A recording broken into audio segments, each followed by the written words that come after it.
Friends, ये है आज का हमारा क्वेश्चन। चलिए देखते हैं हम इसमें क्या करेंगे। इसमें हमको एक इंटीग्रल दिया है जो कि के पे डिपेंड करता है और कुछ फॉलो अप क्वेश्चंस पूछे हैं जो कि इस इंटीग्रल पे है। सबसे पहले हमको आई के को फॉर्मुलेट करना है, फिर हमको इस लिमिट को सॉल्व करना है, फिर हमको आई के ऊपर ये कमेंट करना है। तो देखते हैं आई के कैसे बना है। आई के अंदर ये फंक्शन है जिसको यहाँ से यहाँ पे इंटीग्रेट करना है। पहले देखने में तो ये थोड़ा टफ लगेगा क्योंकि यहाँ पे कोई पैटर्न हमको नहीं दिख रहा है, क्योंकि अगर हम इस के इंटू के फैक्टोरियल को सॉल्व भी करें तो हमको कोई एपी, कोई जीपी, कोई एजीपी, कोई ऐसा पैटर्न नहीं मिलेगा। तो चलिए इस फंक्शन को ऑब्जर्व करते हैं, क्या पता हमको इससे कोई पता चले। तो एफ ऑफ एक्स को भी के लिए mod sine x into greatest integer of sine x लिख लेते हैं। ये जो स्क्वायर ब्रैकेट्स हैं ये ग्रेटेस्ट इंटीजर फंक्शन को रिप्रेजेंट करते हैं। कुछ जगहों पे इसको फ्लोर भी बोला जाता है। ये जो है हमेशा अपने से छोटा है, अपने के बराबर का एक इंटीजर आंसर देता है। मैं बता देता हूँ। अगर हम ग्रेटेस्ट इंटीजर ऑफ 0.5 लेंगे तो वो 0 आएगा। ग्रेटेस्ट इंटीजर ऑफ 1.8 1 आएगा। तो जो भी इसके अंदर होता है उसके उससे छोटा है, उसके बराबर का जो इंटीजर होता है वो आंसर देता है। तो ये है हमारे पास। इसका एक बार हम लोग ग्राफ बना के देखते हैं, क्या पता हमको कुछ पता चले।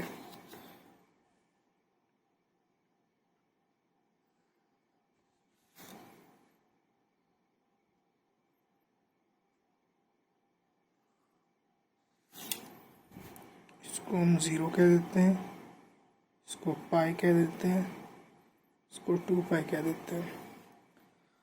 अब 0 से पाई में साइन एक्स का जो ग्राफ होता है वो हमेशा ऊपर रहता है, मतलब ऐसे करके कुछ जाता है, और जो उसकी मैक्सिमम वैल्यू होती है वो होती है 1। 0 से पाई में साइन एक्स की मैक्सिमम वैल्यू हो सकती है 1। तो यहाँ पे लिख देते हैं कि साइन एक्स 0 से 1 के बीच में होता है for all x belonging to 0 से पाई। तो अगर हम इसका ग्रेटेस्ट इंटीजर लेंगे तो हमेशा 0 आएगा 0 से पाई में। तो 0 से पाई में ये फंक्शन 0 ही होगा। तो इसको बस मैं थोड़ा बोल्ड कर देता हूँ। पाई से 2 पाई में जब वो ग्राफ ऐसे जाता है तो यूँ नीचे आता है, ये -1 होता है।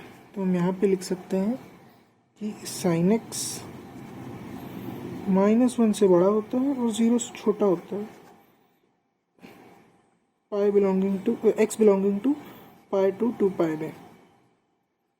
तो अगर हम इसका ग्रेटेस्ट इंटीजर लेंगे तो -1 और 0 के बीच में कोई भी नंबर के उससे छोटा या उसके बराबर का जो इंटीजर होगा वो हमेशा -1 आएगा। तो हम यहाँ पे कह सकते हैं इस पॉइंट पे पाई पे तो 0 है तो ग्रेटेस्ट इंटीजर ऑफ 0 हमेशा 0 होगा, और 2 पाई पे भी 0 है तो ग्रेटेस्ट इंटीजर 2 पाई पे भी 0 होगा।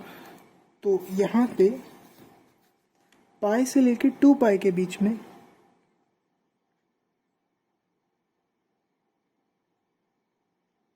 पाई से लेकर 2 पाई के बीच में ये हमेशा -1 होगा। तो एफ ऑफ एक्स को अगर हम देखेंगे तो ये तो मॉड साइन एक्स है और ये यहाँ पे था तो ये -1 हो जाएगा। तो मतलब माइनस मॉड साइन एक्स।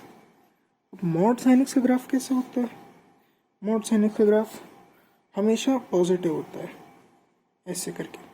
तो अगर हम मॉड साइन एक्स लेंगे तो इसको इधर फ्लिप कर देंगे, लेकिन 0 से पाई में तो ये 0 था तो ये एफ एक्स ऑटोमेटिकली 0 हो जाएगा।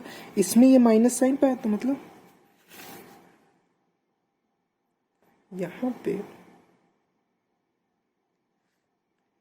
ये ग्राफ ऐसे जाएगा। अब हम इसको चाहे तो ऑब्जर्व कर सकते हैं या तो फिर पूरा बना के देख सकते हैं। मैं इसके थोड़े इंटरवल और बना देता हूँ, उसके बाद में डायरेक्टली आपको इसका रिजल्ट बता दूंगा। जब वो ग्राफ यहाँ पे ऊपर आता है तो यहाँ पे भी ऐसे रहता है, तो 0 से -पाई में भी ये ग्राफ ऐसे बनेगा, और -पाई से -2 पाई में 0 रहेगा। चलिए यहाँ से लेके सिर्फ यहाँ तक की डिस्कस करते हैं, हम लोग को 1 मिनट में समझ में आ जाएगा कि ये फंक्शन कैसे वर्क होता है।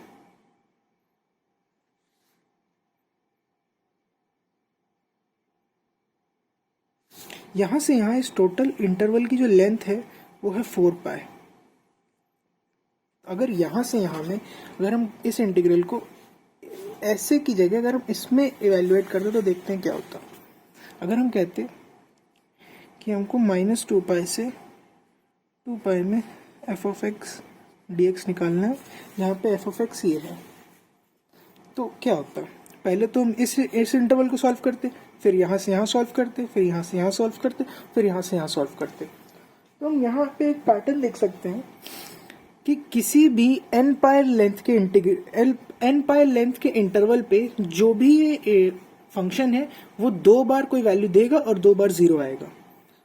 जैसे इसको अगर हम सॉल्व करते हैं तो ये आता है -2 पाई से -pi f of x d x plus -pi से 0 f of x d x plus 0 से pi f of x d x plus pi से 2 pi f of x d x.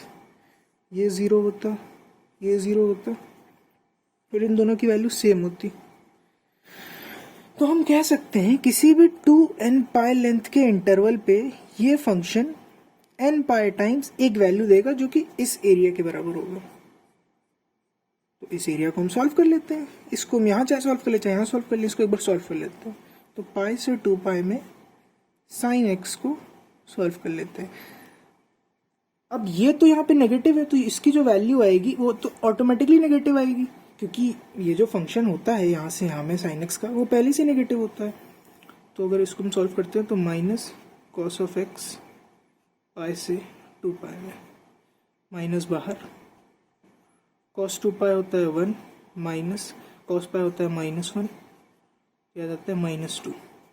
मतलब अगर हम इस इंटीग्रल को किसी भी 2n पाई लेंथ पे इवेलुएट करते हैं तो ये हमेशा हमको 2n पाई बाय 2 इंटू -2 देगा, -2n पाई। ये हमने ऑब्जर्व करके अभी निकालना है। चलिए इसको हम एक्सटेंड करते हैं अपने क्वेश्चन पे। क्वेश्चन हमसे पूछता है -k फैक्टोरियल पाई से लेके k फैक्टोरियल पाई में F of x d x को इवेलुएट करना है। तो ये हमको पहले इसकी लेंथ निकालनी पड़ेगी जो कि होगी 2k k फैक्टोरियल पाई उसका हाफ इंटू -2। तो बस हमारा आई के का इवेल्युएशन हो गया। ये आएगा -2k k factorial times pi.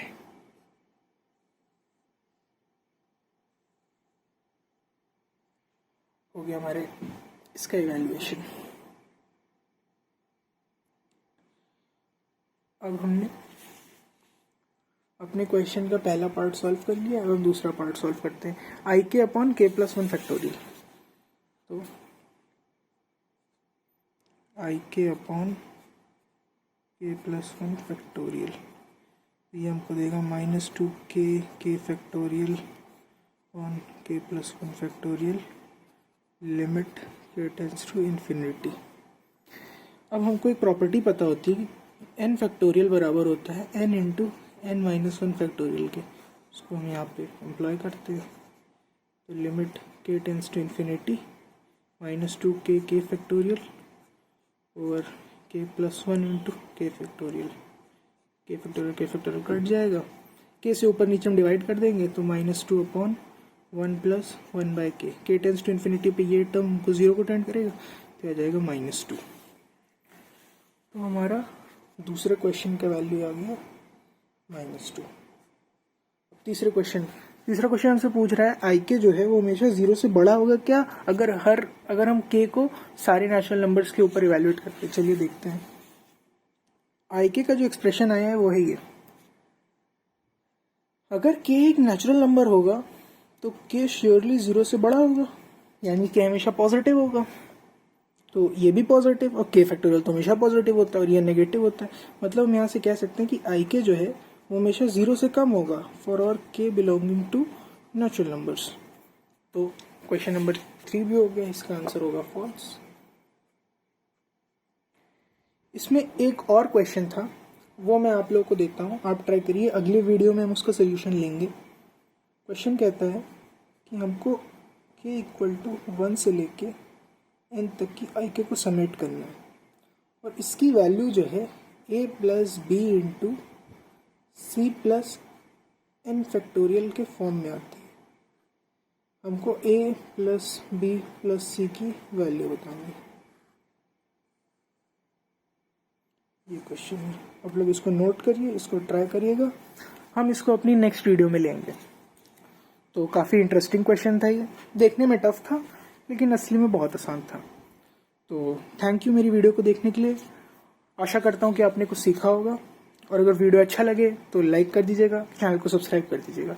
Thank you.